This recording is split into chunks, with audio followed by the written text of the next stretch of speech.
herzlich willkommen zu unserem heutigen Obersalzberger Gespräch online. Sie sehen, wir sitzen heute in unserer Ausstellung in der Dokumentation Obersalzberg. Eigentlich muss ich schon fast sagen, in unserer alten Ausstellung, denn die Ausstellung hinter mir wird bald Geschichte sein. Sie wird geschlossen. Das Gebäude, in dem wir uns befinden, wird zu einem Bildungszentrum umgebaut. Und ja, hier gleich neben uns in einem Neubau wird, wenn alle Bauarbeiten abgeschlossen sind, dann eine neue Dauerausstellung eröffnet werden. Wir sitzen hier, das können Sie jetzt gerade genau nicht sehen, am Eck der Sektion Rassenpolitik, Antisemitismus. Und genau darum wird es auch in unserem heutigen Gespräch gehen.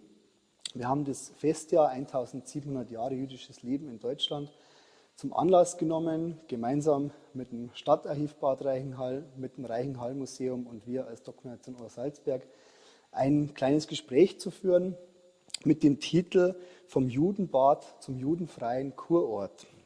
Und da nehmen wir eben die Stadt Bad Reichenhall, die hier wenige Kilometer von uns entfernt ist, ins Visier und werden uns anschauen, in welch kurzer Zeit eigentlich ein, so viel darf ich vorwegnehmen, moderner Kurort mit jüdischer Tradition, jüdischem Leben, wie der Titel schon sagt, judenfreien Kurort wurde. Wir haben uns dazu auch den absoluten Experten auf diesem Gebiet eingeladen und er hat da glücklicherweise zugesagt, Johannes Lang, unser heutiger Gast. Er ist Leiter des Stadtarchivs Bad Reichenhall und Stadtheimatpfleger. Er hat sich seit Jahrzehnten mittlerweile mit der Stadtgeschichte auseinandergesetzt. Erwähnen möchte ich in dem Zusammenhang auch seine mehr als 900 Seiten starke, ich glaube, man sieht es ganz gut, Habilitation zur Geschichte von Bad Reichenhall, die ich trotz des enormen Volumens eigentlich jedem und jeder zum Lesen empfehlen kann. Also es wird auf diesen 900 Seiten nie langweilig. Und da sind wir eigentlich auch schon bei der ganzen Bandbreite, die Herr Lang abdeckt, die ich nur bewundernswert empfinden kann. Also ob es eine archäologische Ausgrabung im Bad Reichenhall ist oder ob es sogar fast um gegenwartsnahe Themen geht. Herr Lang ist immer dabei und hat sich deshalb auch ein großes Renommee erarbeitet. Das letzte große Werk, also hoffentlich nicht das letzte überhaupt, aber das letzte jetzt in der jüngsten Vergangenheit war sicherlich das Reichenhall-Museum, das 2019 eröffnet wurde. Ausgerechnet jetzt so in den letzten oder mit der Eröffnung ziemlich zeitnah in diese Corona-Pandemie kam. Aber wir konnten es uns schon anschauen und ich bewundere eigentlich die moderne Erzählweise. Oft kennt man so Stadtmuseen, die so ein bisschen alles und alles ganz ausführlich wollen, aber es ist fast schon radikal exemplarisch und deshalb kann ich es nur jedem und jeder empfehlen zu besuchen. Und es kommt auch, ich glaube, man merkt es wirklich von Herzen, dieses Lob. Heute werden wir uns aber mit einem Ausschnitt aus der langen Geschichte Bad Reichenhalls beschäftigen, aber ich finde einen sehr, sehr spannenden Ausschnitt. Und einsteigen möchten wir mit einer Biografie von 1901. Auf dem Bild sehen wir einen stattlichen Herrn, der gerade beim Angeln ist, einen Jungen in Lederhose hinter ihm. Und ja, der Mann, der hier seine Angel in den idyllischen Tumsee bei Bad Reichenhall geworfen hat, ist kein geringerer als der weltbekannte Intellektuelle Sigmund Freud. Das Bild illustriert aber beide Facetten des heutigen Themas. Auf der einen Seite die jüdische Tradition in Bad Reichenhall, hier verkörpert durch eben diesen weltberühmten Intellektuellen Sigmund Freud, aber andererseits auch den Antisemitismus. Und warum, sprich welche Geschichte hinter diesem Bild steht, ist meine erste Frage an Johannes Lang. Also man sieht auf dem Bild den angelnden Sigmund Freud, der damals als Neurologe, als damals schon sehr bekannter Neurologe, 1901 nach Bad Reichenhall gekommen ist, zusammen mit seiner Familie dann am Tumsee einquartiert war und da einen unbeschwerten Sommer erlebt hat. Nichtsdestotrotz scheint sich damals schon so etwas wie ein Bäder-Antisemitismus in Reichenhall abgezeichnet zu haben, und zwar in erster Linie unter den Kurgästen. Das war kein breit aufgefächertes Phänomen in Reichenhall, während es in anderen Orten sehr wohl so gewesen ist. Aber gerade im Zusammenhang mit diesem Aufenthalt von Sigmund Freud gibt es eben auch diese Episode, dass seine Söhne ihn über den See rudern sollen, weil er möchte zu Fuß nach Bad Reichenhall gehen, in den Kurgarten. Und auf der anderen Seite des Sees, da stehen also dann Kurgäste und fangen also mit wüsten antisemitischen Beschimpfungen an. Sigmund Freud hält seine Söhne zurück, also stellt sich eigentlich schützend vor seine Söhne. Und das heißt also dann in der Autobiografie eines der Söhne von Sigmund Freud, er habe seinen Stock dann geschwungen und habe sich auf die Art und Weise dann seinen Weg gebahnt durch diese aufgebrachte Menge. Man erkennt also auf der einen Seite eben die Tradition des jüdisch orientierten Tourismus in Reichenhall auf der einen Seite und auf der anderen Seite eben diesen aufkommenden Antisemitismus zu einem Zeitpunkt eben 1901, den wir eigentlich so gar nicht so sehr auf dem Schirm haben. Wenn man sich aber genauer in diese Geschichte hinein vertieft, gerade in die Geschichte der jüdischen Gäste, jüdischen Kurgäste, nicht nur in Reichenhall, sondern allgemein, dann erkennt man, dass das 1933 und fortfolgende nicht von ungefähr kommt, sondern da ist wirklich ein Nährboden bereitet. Über diese Besonderheit, ein Stück weit dieses Bäder-Antisemitismus werden wir auch gleich noch sprechen. Aber jetzt nehmen Sie uns doch vielleicht einmal ganz kurz mit in die Zeit, Bad Reichenhall, Ende des 19. Jahrhunderts, Anfang des 20. Jahrhunderts. Wie müssen wir uns das vorstellen? Ist es ein verschlafenes Bergnest oder ist es bereits ein moderner Kurort? Reichenhall wird ab dem Jahr 1846 zum Kurort, zunächst einmal ausgehend von einem kleinen Versuch mehr oder weniger im Axelmannstein, dem noch heute bestehenden Hotel, ein kleines Bad einzurichten. Aber innerhalb von ungefähr 2 Jahrzehnten verändert der gesamte Ort sein Bild, seine komplette Metamorphose. Innerhalb von 20 Jahren steigen also die Immobilienpreise um das 20-fache. Also eine Dynamik, das können wir uns fast nicht mehr vorstellen heute. Und deswegen zu Anfang des 20. Jahrhunderts ist es ein international renommierter Ort. Eigentlich muss man sagen, vor dem Ersten Weltkrieg ein Weltbad. Man misst sich wirklich mit den größten Kurorten Europas, hat viele altbekannte Namen überflügelt, was die Gästefrequenz anbelangt, und wartet mit gekrönten Häuptern auf, hat eine Klientel, die im Bereich der Aristokratie und des Großbürgertums anzusiedeln ist, und ist in der weiten Umgebung eigentlich der mondänste Ort, den es also gibt. Wenn man also jetzt weitergehen würde, dann wäre vielleicht Bad Ischl der nächste Ort, der also mit einem ähnlichen Image aufwarten kann. Und in Bayern eigentlich erst wieder Bad Kissingen. Aber was macht dir eigentlich Bad Reichenhall dann für jüdische Gäste interessant? Und wo kommt eigentlich diese Bezeichnung Judenbad her, die wir im Titel ja sogar stehen haben?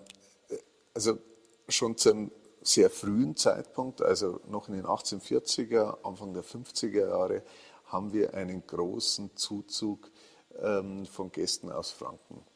Und da sind natürlich auch, gerade mit diesen jüdischen Zentren in Franken um Fürth herum, sind natürlich zahlreiche Gäste jüdischen Glaubens natürlich dort. Das spricht sich auch herum, was dann dazu führt, dass in Reichenhall ab den 1860er Jahren so eine regelrechte jüdische Kurinfrastruktur entsteht. Und das sehen viele natürlich als die Grundlage dafür an, sich in einem solchen Ort dann auch wohlzufühlen.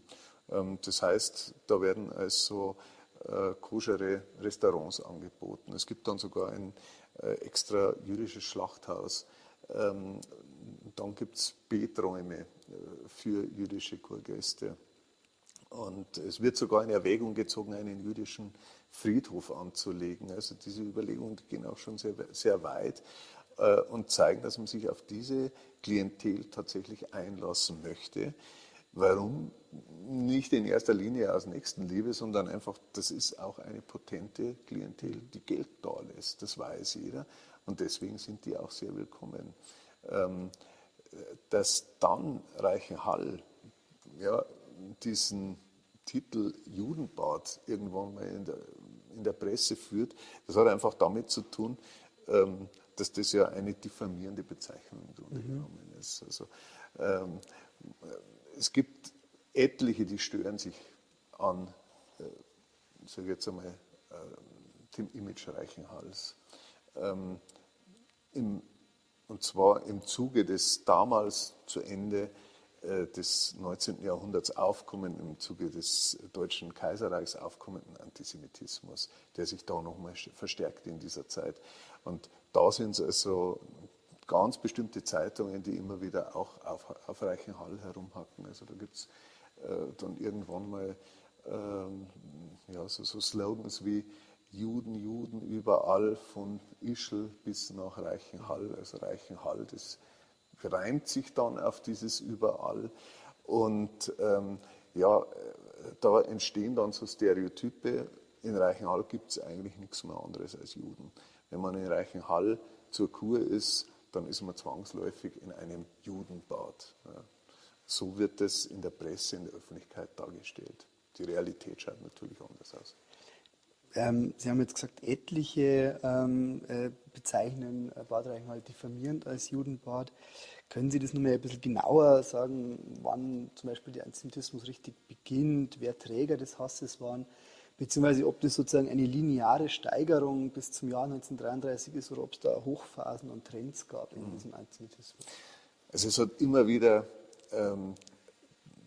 bestimmte Hochphasen gegeben.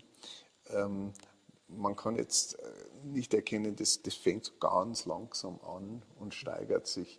Wir haben eine Steigerung ab den 20er Jahren, die ist erkennbar, die ist deutlich erkennbar, aber in der Zeit davor ist es sehr unterschiedlich, würde ich mal sagen. Also bereits in den 80er Jahren finden wir beispielsweise Schmierereien in Reichenhall mit Flugblättern Juden raus. Das heißt dann extra, solche Flugzettel wurden auch auf den Bergeshöhen gefunden, also beispielsweise auf den Gipfel des Zwiesel. Also selbst da hat irgendjemand solche Flugblätter deponiert. Und auch da ist es eher wahrscheinlich, dass das von auswärts gekommen ist, das Ganze. Ein Einheimischer würde da wahrscheinlich nicht auf den Zwiesel raufgehen, sondern es wird wohl eher auch von Kurgästen platziert, auch mit diesem Narrativ Juden raus. Und dann ja, verschwindet es eigentlich, zumindest in der Öffentlichkeit wieder. Das sind so Dinge, die flackern in der Öffentlichkeit, die flackern in der Presse auf, ja, werden publik gemacht und verschwinden dann langsam wieder. Wobei man natürlich sagen muss, dieser latente Antisemitismus, der ist eigentlich permanent da. Das merkt man ganz deutlich. Das merkt man in gegenseitigen Vorwürfen. Was weiß ich, die Juden würden also alle zu laut sein, beispielsweise, wenn sie sich unterhalten in den Restaurants. In den 20er Jahren, was weiß ich, die würden laute Musik hören. Also in die Richtung geht es dann eigentlich. Es würden ungebührlich auftreten. Also das sind so auch die Klischees, die dann mit der Zeit natürlich entstehen. Ja, nichtsdestotrotz kann man erkennen, dass so etwas wie Antisemitismus letztlich auch fast zum guten Ton dazugehört. Also sozusagen der gesunde Antisemitismus, also der als sogenannter gesunder Antisemitismus betrachtet wurde, das findet man fast überall in der damals zeitgenössischen Literatur auch. Ja. Und auch in der Zeitung nicht. Leider ja praktisch ein Phänomen, das damals ja nicht nur in die radikalen Geschichten verbreitet war, sondern teilweise sogar gut bürgerlicher Konsens war. Wir haben einmal darüber gesprochen, dass es oft ja auch beängstigend ist, dass man, gerade Sie haben die 20 Jahre angesprochen, da wirklich in Quellen, in Texten schon Forderungen liest, die dann nach 33 Realität werden sollten. Haben Sie da ein Beispiel aus Bad Reichenhall? Genau, also ich habe ein Buch mitgenommen. Das ist 1920 in Bad Reichenhall, ich zeige es mal her, erschienen, nennt sich Judenstreik. ein Roman von einem gewissen McMartin. Der Name wirkt jetzt so, als wäre ein Pseudonym. Das Interessante ist, es ist in Reichenhall erschienen bei einem Verlag, der von einem kleinen Konsortium geleitet wurde, wo die Mitglieder dieses Konsortiums jüdischen Glaubens gewesen sind. Und die haben also tatsächlich mehrere Schriften veröffentlicht zu diesen Themenbereichen. Also beispielsweise von Flavius Josephus gibt es eine Biografie, die auch in diesem Verlag erschienen ist. Und dieses Buch ist also insofern bemerkenswert, als es so eine Utopie darstellt oder beschreibt, dass also Juden beginnen, sich zusammenzuschließen, sich aufzulehnen gegen den aufbrandenden Antisemitismus und das Ganze dann letztlich in einem Streik endet, der zum Ausdruck bringt, wie machtvoll eigentlich der Zusammenschluss sämtlicher jüdischer Werktätiger, Einrichtungen und so weiter ist. Und da wird natürlich auch das sehr düstere Bild einer Pogromstimmung gebracht. Und das Spannende ist, also hier auf Seite 38, man muss sich immer wieder vor Augen halten, es ist 1920 erschienen, da gibt es also hier einen Aufruf, der also schon mit dem Hakenkreuz versehen ist. Und dieser Aufruf, der fordert also deutsche Männer auf, sich gegen die Juden aufzulehnen. Und da wird also den Juden alles Mögliche vorgeworfen. Und dann heißt es also hier, wir fordern erstens sofortige Unterbringung aller Juden in Sammellagern. Zweitens Entfernung aller Juden aus öffentlichen Stellen, städtischen und Staatsbehörden und aus lebenswichtigen Instituten, Schule und Presse. Und drittens rücksichtsloses Vorgehen gegen Wucherer und Schieber und Bestrafung mit dem Tode. Nieder mit den Juden, es lebe Deutschland. Und das Ganze, wie gesagt, versehen mit diesen Hakenkreuzen, wo man sagen muss, klar, waren damals schon bekannt, aber niemand hätte damals geahnt, dass das wirklich das Symbol werden würde für diese Bewegung in den 30er Jahren. Also von daher, das ist fast eine unheimlich anmutende Prophezeiung, die also hier zu lesen ist.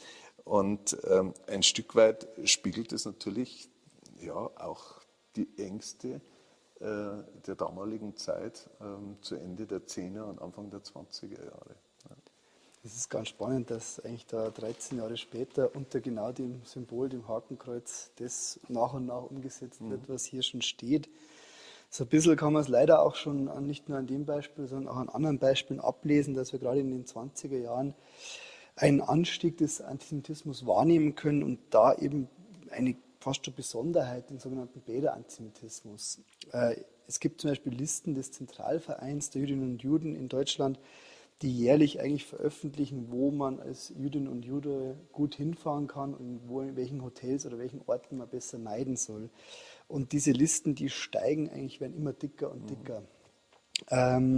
Und da hätte ich eigentlich zwei Fragen an Sie. Zum einen, warum wird eigentlich der Judenhass vor allem in diesen Strand- und Kurbädern sichtbar? Und wie kann man eigentlich Bad Reichenhall da im Vergleich zu anderen Kurorten verorten? Was erkennbar ist, dass diese Orte, die im Index des Zentralvereins geführt sind, zu einem guten Teil Orte sind, die erst in der zweiten Hälfte des 19. Jahrhunderts beginnen, sich touristisch zu orientieren.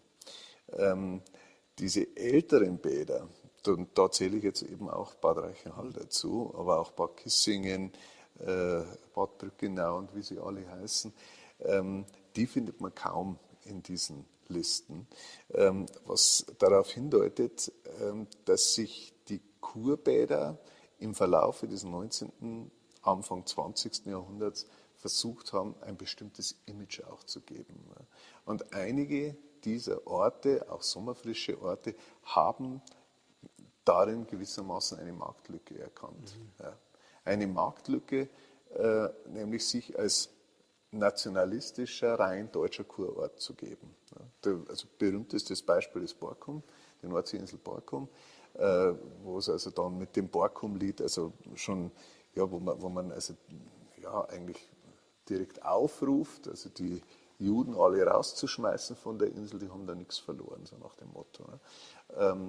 Und dieses Image wird ganz bewusst gepflegt. Man spricht allerdings in diesen Kurorten nicht unbedingt eine aristokratische oder großbürgerliche Klientel an, sondern das sind dann die Orte, eben auch gerade diese sommerfrische Orte, die für den kleineren Geldbeutel bestimmt ist. Und auch da wird natürlich auch sowas wie diese Neiddebatte bemüht, ja, so nach dem Motto, wir können es uns nicht leisten, in diese Kurorte zu fahren, also Bad Kissingen, Bad Reichenhall und so weiter, aber wir leisten es uns dort und dort sind wir unbehelligt von Juden. Ja. Also das spielt ganz stark natürlich eine Rolle und das ist mit einer der Antriebsfedern für diesen Antisemitismus. Also gerade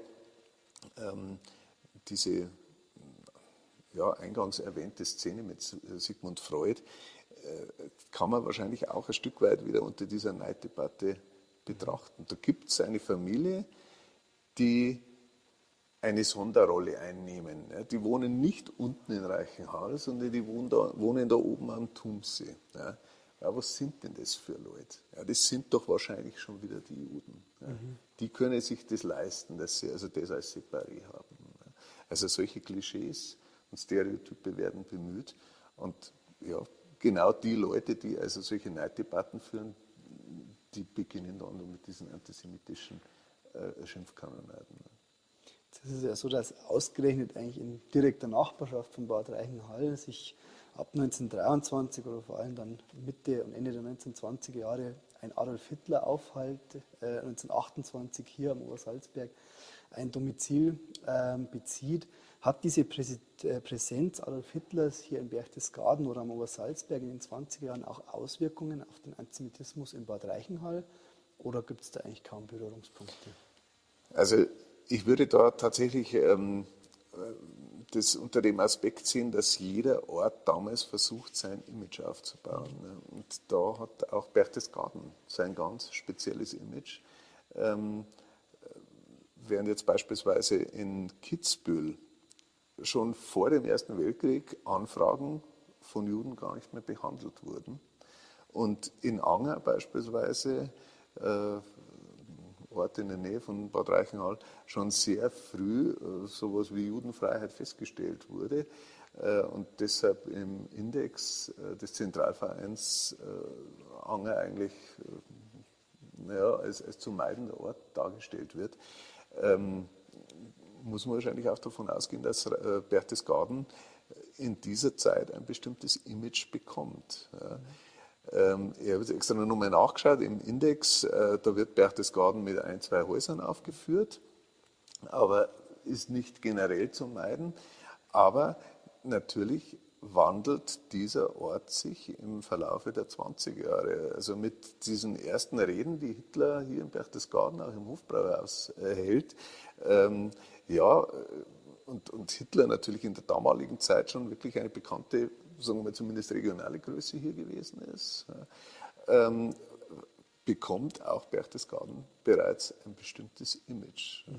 Und das ist die Frage, ob man das dann bewusst pflegt oder ob das eher etwas ist, was im Unbewussten abläuft. Ich habe trotzdem den Eindruck, davon lässt sich Reichenhall in den 20er Jahren nicht beeindrucken. Also die ziehen einfach ihr Ding durch. Ja. Die wissen, bis jetzt sind wir so, wie wir aufgestellt waren, immer gut gefahren. Ja. Der Antisemitismus nimmt zwar zu im Laufe der 20er Jahre, nachdem er deutschlandweit zunimmt in dieser Zeit, aber auch da kann man jetzt noch nicht erkennen, dass irgendwie Außergewöhnliches in Reichenhall passieren würde. Ja. Und das zieht sich ja dann bis weit in die 30er Jahre hinein, wo man ja dann trotz der Machtübertragung der Nationalsozialisten erkennt, da ist immer noch ein Hort sozusagen, ja, wo Juden nach wie vor Urlaub machen können. Das heißt, Bad Reichenhall nimmt eigentlich erst einmal so diese offene und diese jüdische Kultur über die vermeintliche Zäsur 1933 hinweg mit. Aber nun wissen wir auch, dass sich dieses Vorgehen gegen Jüdinnen und Juden deutschlandweit radikalisierte, bis hin ja zu dann so schlagenden, zu offener Gewalt auf der Straße mit der Reichspogromnacht 1938. Wie wirkte sich diese Radikalisierung auf die jüdischen Gäste bzw. auch auf die jüdischen Bürgerinnen und Bürger in Bad Reichenhall aus?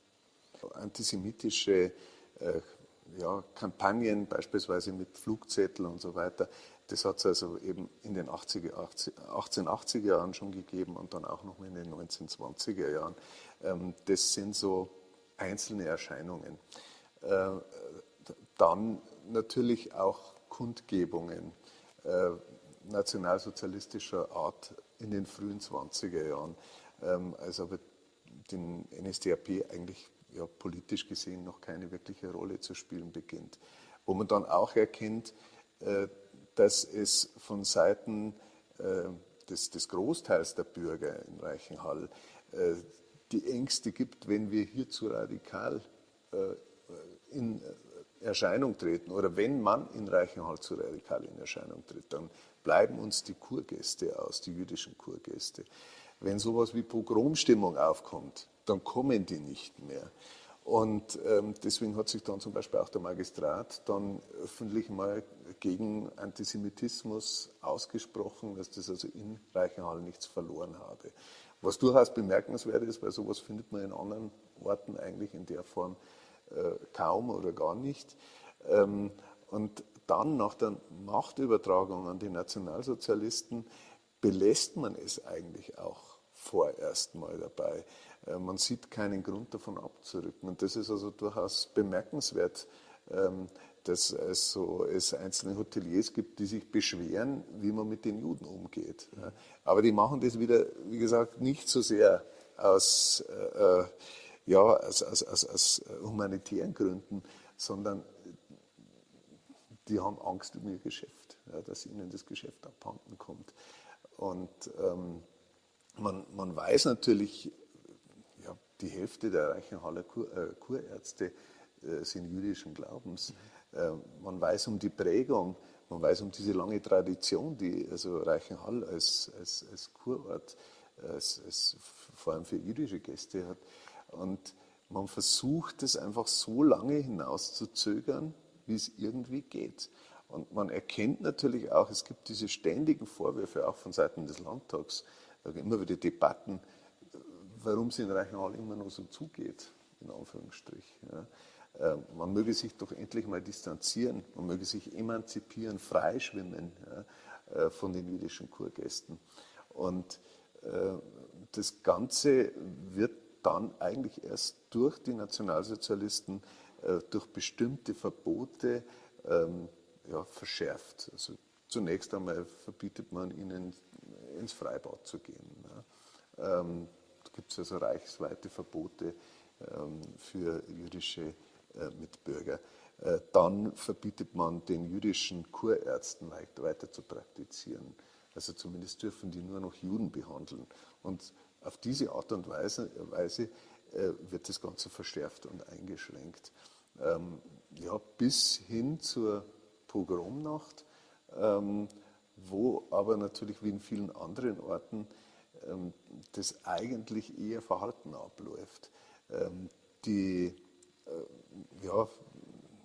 SA-Leute, die also hier die Fenster einschlagen und so weiter, die kommen von auswärts und es hat in Reichenhall ja immer nur eine kleine jüdische Gemeinde gegeben, die nie sehr ausgeprägt gewesen ist. Und von denen viele vorher schon emigriert sind. Also die haben die Zeichen der Zeit zum guten Teil erkannt und haben sich ins Ausland absetzen können, in die Schweiz, nach Israel und so weiter. Und Dann 1938 sind es, wie gesagt, nur noch einige wenige. Und man erkennt auch aus der Reaktion Einzelner und in den 1980er Jahren hat man also da noch wirklich Zeitzeugen befragen können dazu. Und da kommt schon das Bild zum Ausdruck, dass man das alles missbilligt hat, was hier erfolgt ist. Und ja, bekannte Familie ist die Familie Ortenau, die eben als eine der letzten rechtzeitig noch ins Ausland geflohen ist, in die Schweiz und auf diese Art und Weise dem Holocaust entgangen ist. Andere haben sich ja dem Leben anders entzogen. Da gibt es ja auch diesen Fall, wo Ortenau nur helfen wollte, aber nicht helfen konnte im Zusammenhang mit der Reichspogromnacht. Vielleicht können Sie uns diese Anekdote kurz schildern oder eigentlich dieses erschütternde Ereignis. Ja, also es hat noch eine Jüdin in Bayerisch-Gmein gegeben und die hat in dieser Nacht also eine Überdosis an Tabletten genommen, weil sie sich also das Leben nehmen wollte. Und man hat dann das wohl gemerkt, wollte einen Arzt rufen und es wurde aber dem normalen Arzt, also der hier zuständige Arzt gewesen wäre, verboten, sie zu behandeln. Und der Einzige, der also dann da in Frage gekommen ist, das war also dieser Dr. Ortenau. Und als der also dann eingetroffen ist, da war es also dann schon zu spät. Und ja, die Familie Ortenau, die hat dann einige Tage später eigentlich alles verkauft, was sie da besessen haben in Reichenhall. Der Arzt selber war über 25 Jahre in Reichenhall tätig, war hoch angesehen, war ein international erfahrener Kurarzt und äußerst renommiert. Und für die Reichenhaller war es damals, glaube ich, tatsächlich so, ja, auch das wird berichtet, dass viele ihn begleitet haben an den Bahnhof. So ein bisschen ja, ein Abschied und vielleicht auch mit der Erkenntnis, dass das jetzt auch ein Sündenfall ist. Gleichwohl war es wahrscheinlich für die Nationalsozialisten ein Freudentaumel, dass jetzt der Ortenau weg ist, viele andere weg sind und man sich endlich aus ihrer Sicht als judenfrei bezeichnen kann. Können Sie das ein bisschen datieren? Ab wann war es vorbei mit den jüdischen Kurgästen? Ab wann sozusagen wurden die letzten jüdischen Bürgerinnen und Bürger Bad Reichenhalls verdrängt oder haben sich beispielsweise auch durch Selbstmord oder anderem das Leben genommen? Also es hat natürlich das Bild, das darf ich also da nicht täuschen, es hat in Reichenhall diese eingefleischten Nationalsozialisten genauso gegeben. Ja. Aber es hat wahrscheinlich auch die gegeben, ja, die irgendwo noch menschlich gedacht haben, aber natürlich Ängste hatten, sich hier in der Öffentlichkeit entsprechend zu äußern. Und deswegen irgendwie auch diese Tragik der Familie Ortenau gegenüber, die ja, das allgemeine Verbot für Kurgäste jüdischen Glaubens überhaupt Urlaub machen zu dürfen, kam im Jahr 1939, also ein Jahr nach der Pogromnacht. Und gut, da ging es dann sowieso unmittelbar in den Krieg über. Also jedenfalls ab 1939 ist es Juden grundsätzlich nicht mehr möglich, in Deutschland Urlaub zu machen. Und die beiden Orte, wo Juden einigermaßen unbehelligt Urlaub machen konnten bis dahin, waren tatsächlich Bad Kissingen auf der einen Seite und Bad Reichenhall auf der anderen Seite. In allen anderen Orten war es für Juden eigentlich schon Jahre davor nicht mehr opportun hinzufahren. Von daher finden wir dann eigentlich ab diesem Zeitpunkt sowieso keine jüdischen Kurgäste mehr.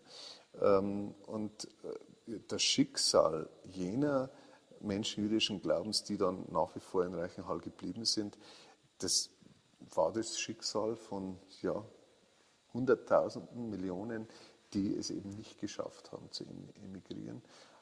Die letzte Jüdin wurde aufgegriffen, zufällig am Chiemsee, also wo diese Geschichte mit Sigmund Freud beginnt, 1943.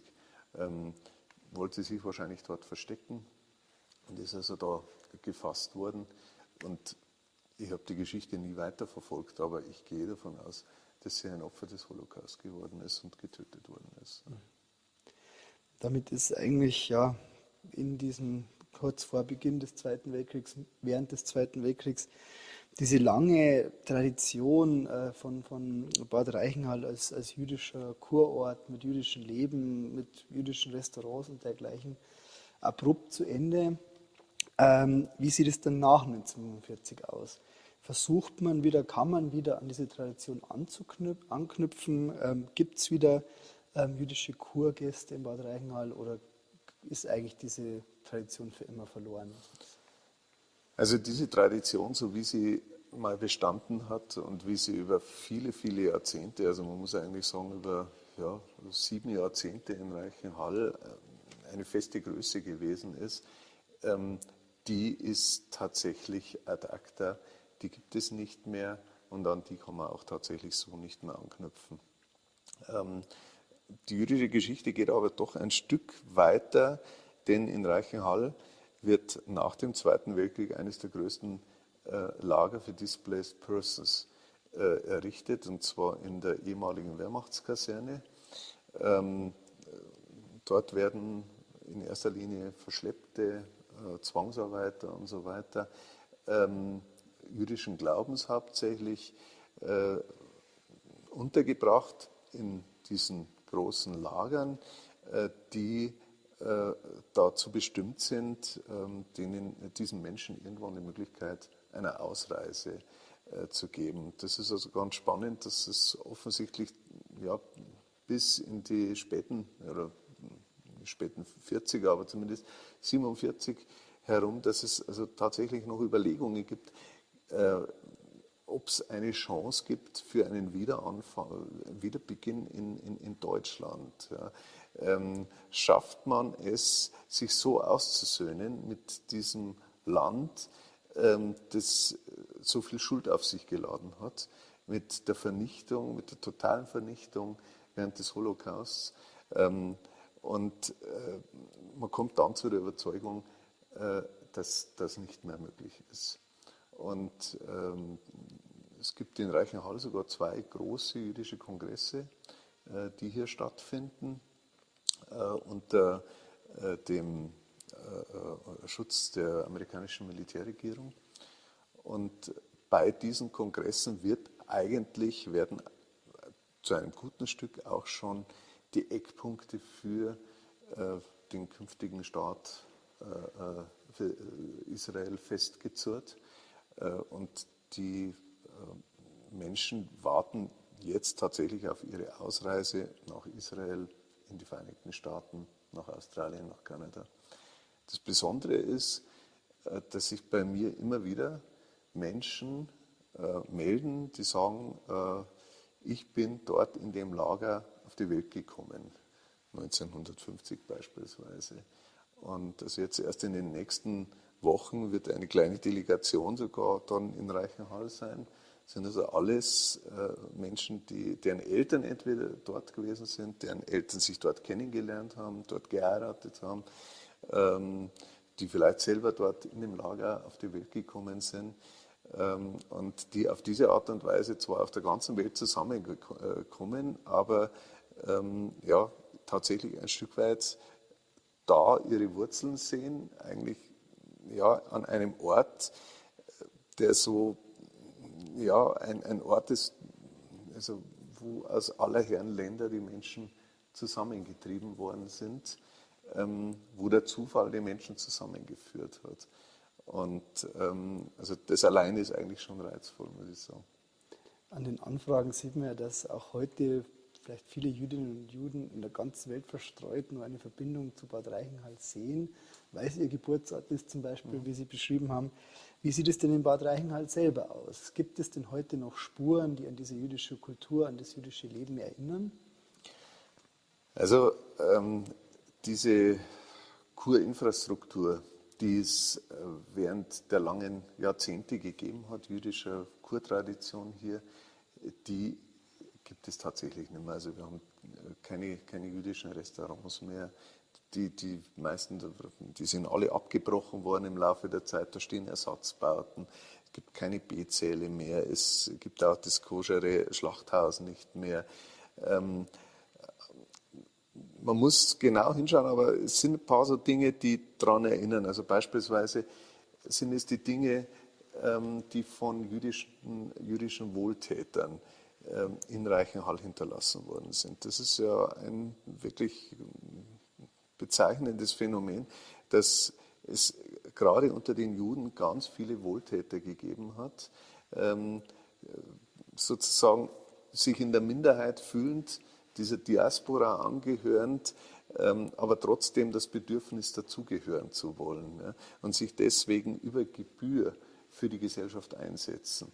Und da gibt es ein paar außergewöhnliche Beispiele, also unter anderem Alfred Nathan, ein Rechtsanwalt aus Fürth, der aus einer reichen Familie stammte und der beispielsweise in Reichenhall maßgeblich an der Errichtung der Prinzregent-Luitpold-Klinik, die es also heute noch gibt, beteiligt war, der beispielsweise den Zentaurenbrunnen vor dem Bahnhof geschaffen hat, also das heißt finanziert hat, der für seine Mutter in Karlstein die Amalienruhe geschaffen hat. Also von daher, wenn man also genau schaut, dann findet man also noch diese Hinweise, aber die rekurrieren eben auf die Tätigkeit und die Hinterlassenschaften dieser jüdischen Mitbürger. Gibt es denn noch eine Erinnerung auch an sozusagen durch Bezeichnungen oder so an ehemalige jüdische Bürgerinnen und Bürger von Bad Reichenhall? Man hat inzwischen natürlich, um denen auch eine Referenz zu erweisen, bestimmte Örtlichkeiten nach Menschen jüdischen Glaubens in Reichenhall, also in erster Linie Wohltätern benannt. Zum Beispiel eben der jetzt schon öfter genannte Gustav Ortenau, nach dem ein Park in den 1990er Jahren benannt worden ist. Das ist heute ja ganz landläufig der Ortenau-Park. Oder aber eben nach Alfred Nathan, nach dem eine Straße benannt ist. Mein Wunsch wäre es ja gewesen, die Kaserne in Reichenhall nach Gustav Ortenau zu benennen. Das wäre mutig gewesen, das wäre meines Erachtens eine schöne Würdigung gewesen, denn das ist das Besondere. Gustav Ortenau hat sich bereits 1912 mit der Frage deutscher Gebirgstruppen auseinandergesetzt. Also zu einem Zeitpunkt, als es die deutsche Gebirgstruppe noch gar nicht gegeben hat. Die ist ja erst 1915 im Laufe des Ersten Weltkriegs ja entstanden. Und sein Argument war, sowas bräuchten wir eigentlich auch, weil sowas gibt es beispielsweise in der Schweiz. Und da wäre doch Reichenhall der richtige Standort. Und der ideale Platz für die Kaserne wäre auf der sogenannten Weidwiese, also genau da, wo sie dann Jahrzehnte später auch hingebaut worden ist. Also von daher, das wäre noch ein schöner Zug gewesen. Es ist nicht dazugekommen, aber es hätte auch gut gepasst. Mit der Argumentation kann ich es mir eigentlich gar nicht vorstellen, wie man die Kaserne nicht nach Gustav Ortenau benennen kann. Aber wir merken, es gibt vielleicht noch ein bisschen was zu tun. Man kann die Erinnerung am Leben erhalten oder vielleicht an der einen Stelle oder anderen Stelle sogar noch ein bisschen zum Leben erwecken. Und damit sind wir auch zum Ende dieses Gesprächs gekommen, das uns ja jetzt doch über 150 Jahre jüdische Geschichte und Umgang mit jüdischer Geschichte in Bad Reichenhall geführt hat. Ich darf mich bei Ihnen, Herr Lang, recht herzlich bedanken für dieses Gespräch. Und Ihnen darf ich anbieten, dass sollten Sie Fragen haben, sollte irgendwas unklar sein, schreiben Sie uns sehr, sehr gerne am besten eine E-Mail an bildung@obersalzberg.de und dann können wir diese Fragen vielleicht gemeinsam mit Herrn Lang oder wir direkt gerne beantworten. Vielen Dank.